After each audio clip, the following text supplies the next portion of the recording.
주님께서 여러분과 함께 성마테오가 전한 거룩한 복음입니다. 주님께 영광을 드립니다.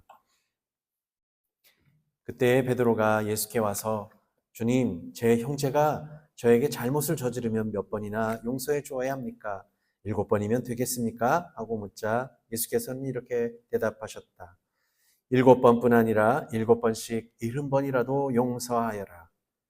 하늘나라는 이렇게 비유할 수 있다. 어떤 왕이 자기 종들과 셈을 밝히려 하였다. 셈을 시작하자 1만 달란트나 되는 돈을 빚진 사람이 왕 앞에 끌려왔다. 그에게 빚을 갚을 길이 없었으므로 왕은 내 몸과 내 처자와 너에게 있는 것을 다 팔아서 빚을 갚아라 하였다. 이 말을 듣고 종이 엎드려 왕에게 절하며 조금만 참아주십시오. 곧 다 갚아드리겠습니다. 하고 애걸하였다. 왕은 그를 가엾게 여겨 빚을 탕감해주고 놓아보냈다.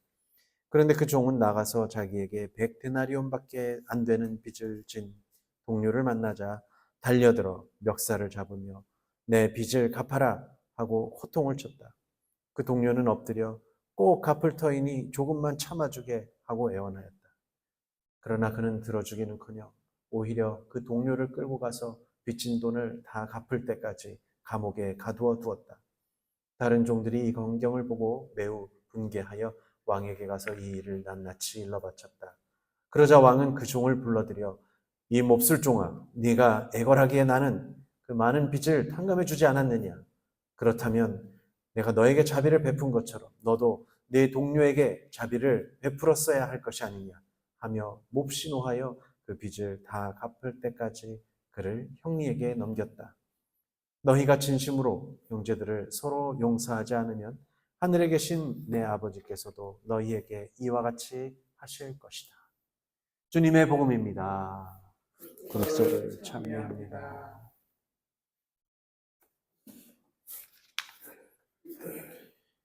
성부와 성자와 성령의 이름으로. 오늘 마테오 복음은 죄의 용서에 관한 말씀과 비유라고도 하는데요. 예화에 가깝습니다. 이스라엘 사람들은 죄를 용서한다는 의미를 빚을 탕감받는다라고 표현을 했습니다. 그래서 오늘 예수님께서 베드로가 몇 번 용서하면 됩니까? 7번이면 됩니까? 했을 때 예수님은 7번이 아니라 7번뿐만이 아니라 7번씩 70번이라도 용서하라고 하신 다음에 오늘 빚을 탕감받는 그런 이야기들이 나오는 것이죠. 그래서 오늘 예화에서 왕이 나오는데 1만 달란트를 탕감해주는, 빚을 이제 안 갚아도 된다고 탕감해주는 왕이 나옵니다.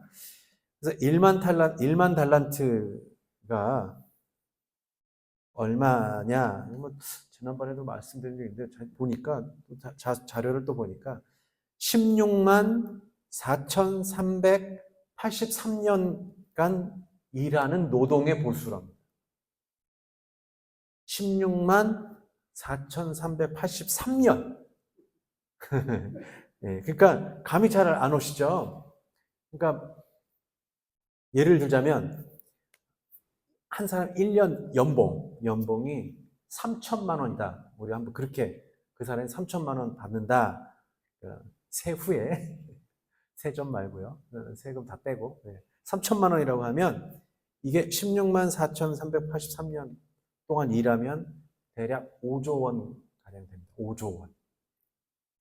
근데 요새 하도 부자들 5조 10조 그런 말씀을 들으셔서 감이 안 오시는데 5조 원이면 그러니까는 한 사람이 1년에 3천만 원씩 버는 사람이 16만 4,383년 동안 일을 해야 돼요. 5조 원이 그렇게 큰 돈입니다. 그러니까 평생 쓸 수가 없어요. 그냥 놀고 먹고 1년에 3천만 원씩 그냥 쓴다. 그러니까 한 달에 약 200만 원씩 맨날 쓴다. 그냥 일도 안 하고 그냥 200만 원만 가지고 쓴다. 그래도 16만 4천 년 동안을 산다는 거예요. 그렇게 이게 좀 비현실적이죠. 말이 안 되는 겁니다. 비현실적입니다. 이게 빚을 지는데도 한도가 있죠, 사람이. 그리고 빚을 계속 얻을 수가 있나요? 은행에서 그렇게 돈을 계속 대출해 주나요? 그렇지도 않아요. 그리고 아무리 뭐 기업한다고 해도 이렇게까지 5조 원씩이나 빌려주지도 않고, 또 그렇게 대출을 받았는데 5조 원씩이나 그걸 또 빚을 질 수 있는 사람도 있나요? 말도 안 되는 일입니다. 그러니까 불가능하다라는 것을 그냥 수치로 보여주는 것입니다. 우리가 부자라고, 여러분들이 정말 부자다. 얼마 부자인지 모르겠지만, 부자면데 어떤 사람이 1억을 빌려달라고 그랬어요. 1억을. 빌려줄 수 있으시겠어요? 없죠. 어려워요. 1억을 선뜻 누가 빌려줘요. 그리고 탕감해 줄 수 있으시겠어요? 아니죠. 이자를 붙여서라도 이렇게 좀, 아유, 갚으라고 계속 독촉해야죠. 독촉하고 그렇겠죠. 우리 인간들은 일반적으로 그렇습니다. 오늘 복음에서 제가 보는 또한 숨겨진 의미가 무엇일까 살펴보니까, 나의 잘못과 나의 허물은 작게만 보이지만 남의 잘못과 허물은 크게 보인다는 겁니다.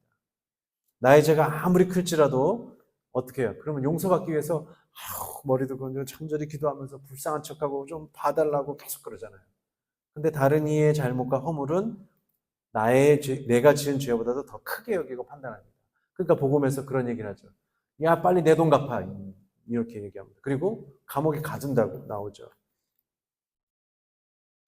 그러니까 인간들은 대체로 많이 그럴 수도 있습니다. 더 너그럽고 자애로운 마음으로 다른 이의 허물을 감싸는 대신에 맹렬하게 파고들어서 죄를 막 들춰내려고 해요. 저 사람이 더 죄를 더 많이. 나는 아니라고. 그리고 이것이 또 저 사람의 죄를 더 들춰내고 잘못을 들춰내는 것이 또 정의로운 일이라고들 많이 생각을 합니다.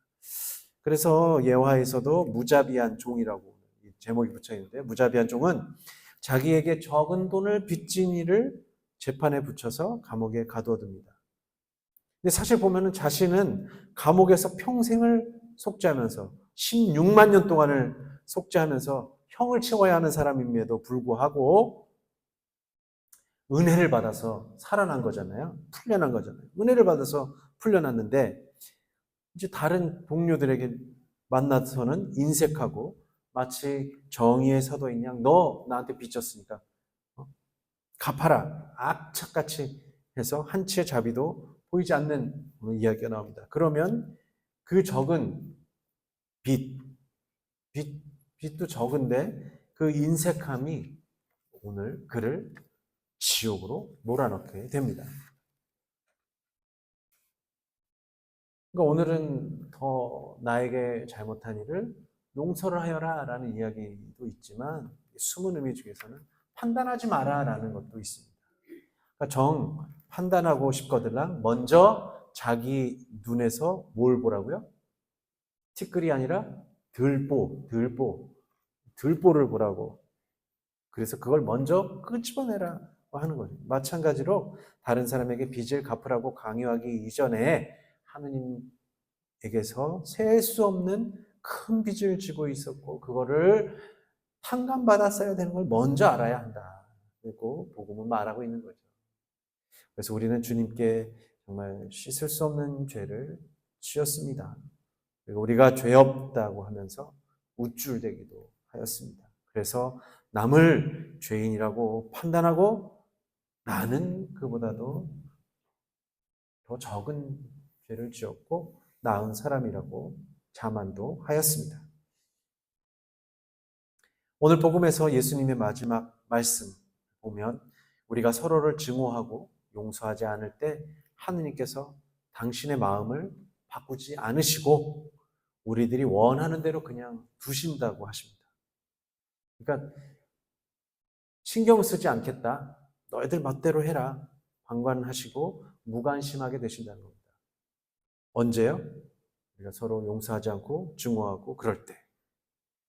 사랑의 반대가 무관심이라고 하듯이 우리들이 서로 진심으로 용서할 마음이 없다면 하느님께서 굳이 우리를 그냥 고치시고 뜯어서 말려서 우리들을 바꾸시지 않으신다는 말씀입니다.